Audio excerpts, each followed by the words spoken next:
Hi, we're here at the Cars on Eastern show.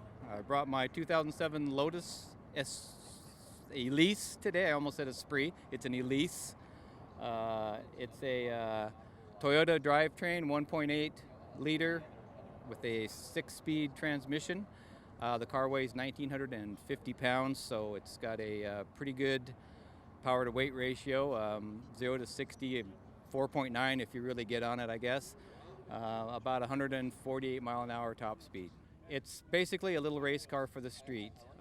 Very stiff suspension. On a smooth road, though, it's intoxicating. It's really hard to resist roaring through the gears every time we get in it. It really goes around the corner on rails, and it's a very, very enjoyable British sports car.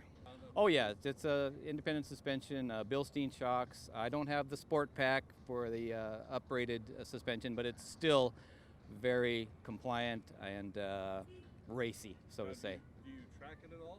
I have not yet. I may at some point in the future, but right now it's just a weekend fun car. It is, especially with the top off on a good road, a smooth road. It's intoxicating to get this thing going down the road. Really, really handles like no other car, probably, especially in its price range. You can see them on Bring a Trailer starting around $25,000, and then by the time they bid them up, they usually go for a low mileage example could go for between $30,000, $35,000, depending.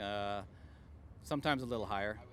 Well, they have the Exige, which is a supercharged version, and it's got all the track specifications. It's about, I believe, don't quote me, it's about 240 horsepower, so it's really high performance.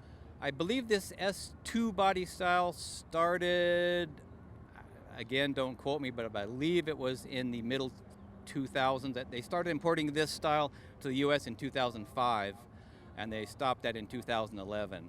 I think, yeah, the S1 had was a more slightly bulbous body style. Still a good-looking car. It had the Rover engine in it, and apparently the Toyotas are a bit more reliable. I'm probably going to leave it as is. I mean, you can buy an aftermarket supercharger kit for these if you're so inclined. Not that expensive. I'm probably just going to leave it stock. It's plenty enough at my age. It's plenty enough power for me. It's just so balanced right now. I think it's the perfect amount of power for the chassis and the car. It's just no reason for me personally to go any higher. All right, we'll see you next week at the Car Show on Eastern.